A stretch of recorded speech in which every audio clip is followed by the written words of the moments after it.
So Ramachandran గారు చాలా మందికి ఇంగ్లీష్ చాలా ఫ్లూయెంట్గా మాట్లాడాలని చాలా కోరికగా ఉంటుంది. బట్ మాట్లాడేటప్పుడు అమ్మో నేను మాట్లాడితే తప్పు మాట్లాడతానేమో, ఏమన్నా తప్పులు వచ్చేస్తాయేమో ఇంగ్లీష్లో, నాకు రాదు కదా.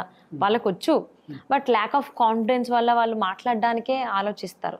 సో వాళ్ళ గురించి మీరు ఏమంటారు? వాళ్ళు అక్కడి నుంచి అంటే ఆ బోర్డర్ లైన్ ఏదైతే ఉందో అది దాటి రావాలంటే వాళ్ళు ఏం చేయాలి? నైస్ క్వశ్చన్ అండి.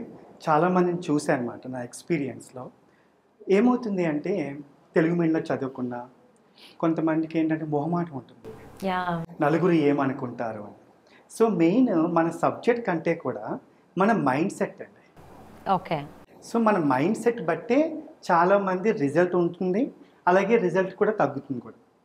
సో ఫర్ ఎగ్జాంపుల్ మీరు తెలుగు మీడియమే కాదండి, ఇంగ్లీష్ మీడియంలో చదువుకున్న వాళ్ళు కూడా సరిగ్గా మాట్లాడటానికి ముందుకు రాలేకపోతారు. భయం ఉంటుంది, మొహమాటం ఉంటుంది. సింపుల్ ఏంటంటే వాళ్ళు చిన్నప్పటి నుంచి ఎటువంటి మైండ్ సెట్లో ఉన్నారు. ఓకే. ఒకటే అది. Second subject.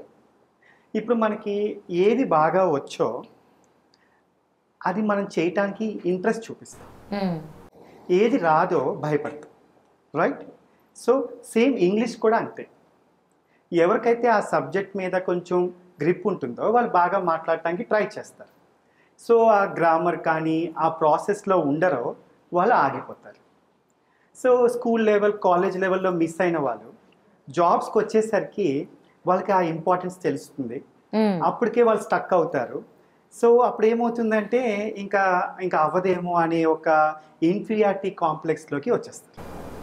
సో దీని నుంచి బయటపడాలి అంటే నేర్చుకోవాల్సిందే. ఓకే. సో నేర్చుకోవటానికి ఫస్ట్ మనం ప్రిపేర్ అవ్వాలి. సో ఇప్పటి నుంచి స్టార్ట్ చేస్తే అవుతుంది. ఓకే. సో మనకి ఏదైనా సరే ఆ సబ్జెక్ట్ మీద 100% ఐడియా ఉంటే మనం బాగా చేస్తాం. అవును, ఏదైనా మనకు తెలిస్తేనే బాగా చేయగలుగుతాం. అప్పుడు ఏమవుతుందంటే మనకు తెలుగులో ఒకటి క్యాప్షన్ ఉంది కదండి, ఏదైనా ఇష్టంగా చేస్తే కష్టం ఉండదు. అవును, ఇష్టంగా చేసేది కష్టం అనిపించదు. ఎస్.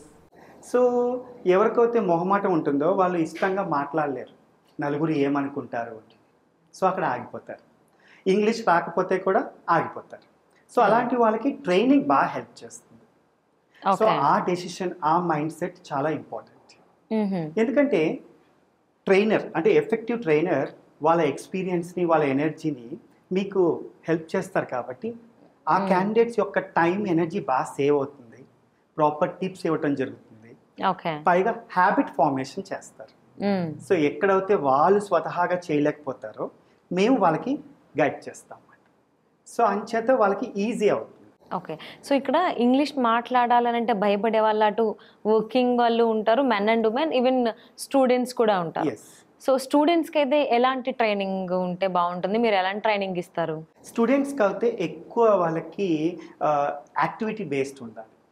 బికాస్ వాళ్ళకి డ్రైగా గ్రామర్ చెప్పినా, ఓన్లీ ఒక టాపిక్ ఇచ్చి మాట్లాడమన్నా వాళ్ళు చేయలేరు. సో ఎక్కువ యాక్టివిటీ బేస్డ్ ఇన్వాల్వ్ చేస్తాం. ఒక ఫన్ యాక్టివిటీ తీసుకొని అందులో ఐడియాస్ని ఎక్స్చేంజ్ చేసుకోవటం, గ్రూప్ డిస్కషన్ యాక్టివిటీస్లో కూడా ఒక ఫన్ ఎలిమెంట్ని యాడ్ చేయటం. సో ప్రాక్టికల్గా క్రియేటివ్గా యాక్టివిటీ బేస్డ్ లెర్నింగ్ ఉంటుంది స్టూడెంట్స్కి అయితే. కొంచెం ఎంప్లాయీస్కి వాళ్ళకి అయితే వాళ్ళు ఆల్రెడీ సీరియస్ మోడ్లో ఉంటారు కాబట్టి వాళ్ళకి సబ్జెక్ట్ డైరెక్ట్గా మేము తీసుకెళ్తాం. వాళ్ళకు కూడా వాళ్ళకి డ్రైగా అవ్వకుండా నా ట్రైనింగ్ అంతా కూడా ప్రాక్టికల్గా క్రియేటివ్గా ఉంటుంది. అండ్ అలాగే నాకు ఒక చిన్న డౌట్, మీరు గ్రామర్ అనే పదం తీస్తారు అంటే ఇంగ్లీష్ ఫ్లూయెన్సీ రావాలంటే గ్రామర్ తెలిసి ఉండాలా, గ్రామర్ బట్టి పట్టాలా? ఎస్. ఇక్కడ ఒక్కటి నేను క్లియర్ చేస్తున్నాను, English is not a rocket science. Yeah. Okay. Rocket science అంతా అంటే మైన్యూట్గా మనం వస్తే కానీ మనం మాట్లాడలేము అనేది లేదు. అంటే రాకెట్ సైన్స్ అంటే ప్రతిదీ కూడా చాలా వాల్యుబుల్ ఇన్పుట్ మనకి, అది లేకపోతే మనకి రాకెట్కి అది లాంచింగ్కి ప్రాబ్లం, రైట్? సో అలాగే ఇంగ్లీష్ మట్టికి కొంచెం మనకి గ్రామర్ తెలిసినా ఓకే. సో మొత్తం గ్రామర్ నేర్చుకున్నాకే మాట్లాడతాను, అప్పుడే నేను బాగా కాన్ఫిడెంట్గా మాట్లాడగలుగుతాను, అలాంటివన్నీ మన అపోహలు. నేను చాలామందిని చూశాను, ఇంక ఇప్పుడు దాకా అవ్వలేదు సార్, ఇంక ఇప్పుడేం వస్తుంది, అలా చాలా కాలం ఆగిపోయి అప్పుడు మా దగ్గరికి వచ్చినప్పుడు వాళ్ళకి నేను పర్సనలైజ్డ్ కోచింగ్ ద్వారా వాళ్ళకి ఆ రిజల్ట్ వచ్చింది. అది ముందే నేను ట్రై చేసి ఉంటే బాగుండేస్తారని అప్పుడు అంటారు అనమాట.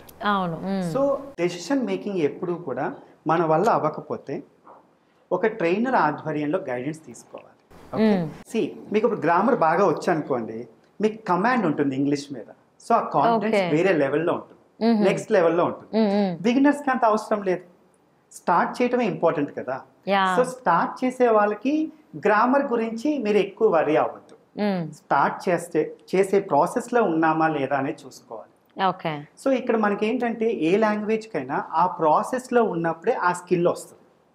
ఇప్పుడు నేను ఫ్రెంచ్ నేర్చుకోవాలనుకోండి, నేను ఫ్రెంచ్ నేర్చుకునే ప్రాసెస్లో ఉంటేనే నేను నేర్చుకోగలుగుతాను.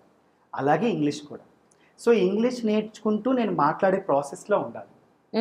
అలాగే రైటింగ్, లిసనింగ్ అండ్ రీడింగ్, ఈ స్కిల్స్ అన్నీ కూడా సపోజ్ నేను if I want to be a good speaker, నేను స్పీకింగ్ ప్రాసెస్లో ఉండాలి. అదొకటి చెక్ చేసుకోవాలి బిగినర్స్. గ్రామర్ మట్టుకి ఒకటే గుర్తుపెట్టుకోవాలి, నా గ్రామర్ మీద మంచి అవగాహన ఉంటే నా కాన్ఫిడెన్స్ లెవెల్ వేరే లెవెల్లో ఉంటుంది, నాకు సబ్జెక్ట్ మీద కమాండ్ వస్తుంది.